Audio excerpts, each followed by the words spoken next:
In our last session, we examined briefly Thomas Aquinas' view of natural theology. And if you recall, during that session, I indicated that Thomas was reacting to the integral Aristotelianism of Muslim philosophy that taught the double truth theory. Well, St. Thomas, who is called the Doctor Angelicus, or the angelic doctor of the Roman Catholic Church, was a titan in the realm of philosophy and theology in the Middle Ages. And he is most responsible for constructing what is known in the history of theoretical thought as the classical synthesis. That is, by showing that philosophy as well as theology manifested the truth of the existence of God. And so strong was this synthesis that it was rare in those days for intellectuals to challenge the notion of the existence of God. And historically, the principal arguments for the existence of God were the following. First of all, there was the famous ontological argument for the existence of God, which we'll look at later, which had been formulated early on by Augustine in his version, but made most famous by the version set forth by St. Anselm of Canterbury.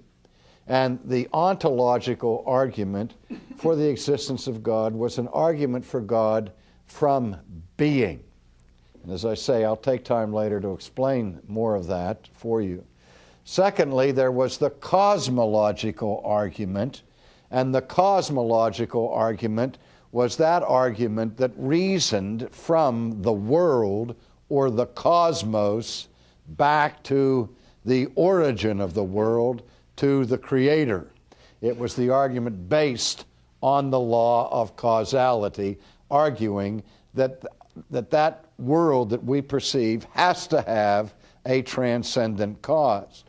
And so the cosmological argument was part of that historical tradition. Then there was also what was called the teleological argument. That word teleological may be foreign to some. It comes from the Greek word telos, which is the Greek word that means end or purpose or goal. The teleological argument was the argument from design. That is, the presence of design in the universe would indicate a designer.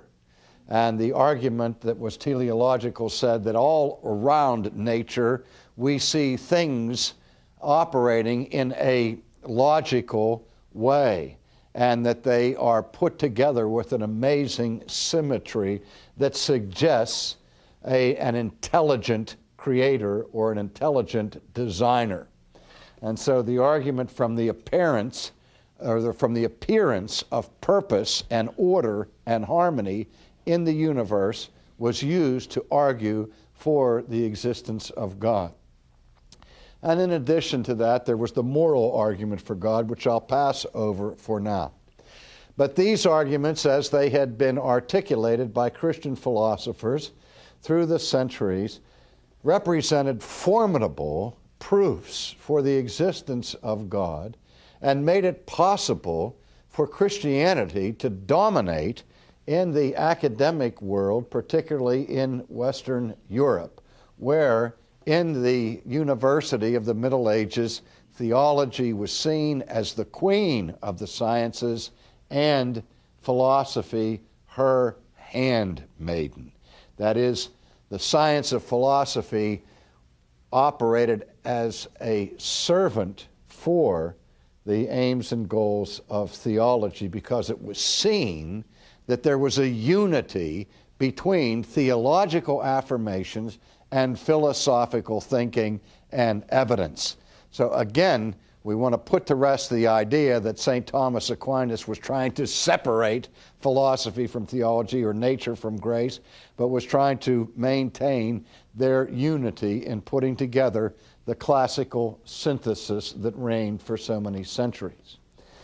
And this synthesis enjoyed dominance in theoretical thought until the massive work of Immanuel Kant that took place towards the end of the 18th century. In the history of Western thought, we see the publication of Immanuel Kant's book, The Critique of Pure Reason, as a watershed moment in history. It was a book that was revolutionary in scope. In fact, its timing was almost exactly at the same time as the American Revolution. And we tend to think of the American Revolution as one of the most significant events to take place in modern history, and that the American Revolution changed the course of world history forever. And yet at the same time, I would say that the intellectual revolution that was provoked by Kant's critique of pure reason was even more far-reaching in terms of its revolutionary impact than anything that was accomplished in the political arena by the American colonies in their revolt against the Crown of England. In his famous Critique of Pure Reason, Kant, who had been awakened by the skepticism of the British empiricist David Hume, said he was awakened from his dogmatic slumbers and was afraid that Hume's critique of causality, which we've already looked at briefly in this class, would sow the seeds of destruction for all of science, not to mention religion and faith. And so part of what was motivating Kant in his critique was to rescue science from skepticism. And along the way, he laid his axe at the root of the tree of the classical synthesis, giving a comprehensive critique of the traditional arguments for the existence of God. And with that, Kant was not an atheist and was not trying to be totally destructive of Christianity, but rather he was trying to attack reason in order to make room for faith, because he saw Christianity having degenerated into too much of a dependence on human reason and not enough on faith. And so he gave this critique of the existence of God. Now, at the heart of this critique, I shouldn't say he gave a critique of the existence of God. That's incorrect.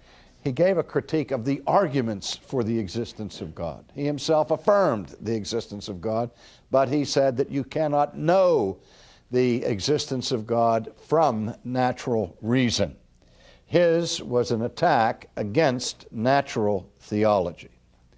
And he said that there were two realms, as it were, the realm of what he called the noumenal realm, or the noumenal world, and down here, the phenomenal realm. And in the noumenal realm, he placed three concepts. In the noumenal realm is the idea of God, the idea of the self, and the idea of what Kant called the Ding an sich, or the thing in itself, or, if you will, essences. Now, just take a deep breath here, and we'll try to get an understanding of what that's about.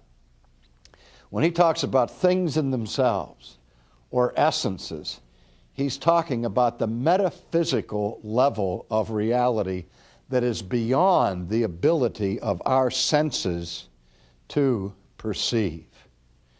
You know, Plato, Aristotle, and other philosophers were fond of talking about the essence of a thing. And yet we never perceive essences. We only see outward appearances. We never perceive treeness. We never perceive humanness.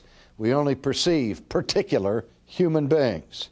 And I don't know the soul of a person, or even if he has a soul, from observation, by analysis. I can't go to the doctor and get an examination and say, "Doctor, what kind of shape is my soul in? What are its vital signs?" Because the soul cannot be perceived by the senses. And so all of these metaphysical realities that philosophers postulated beyond the realm of physics, that's what metaphysics is, that's which is above and beyond the physical realm.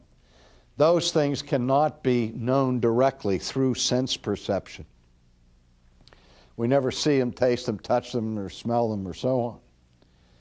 Those things Kant assigned to the noumenal world, the self, or the soul, or the mind. How do we know that there is such a thing as the self? And you think that, well, that's simple. I mean, we all are aware of ourselves, that we have a certain self-consciousness, but Kant would begin to analyze that carefully from a philosophical perspective and say, but again, how can you measure the self of the person, and so on? So he would put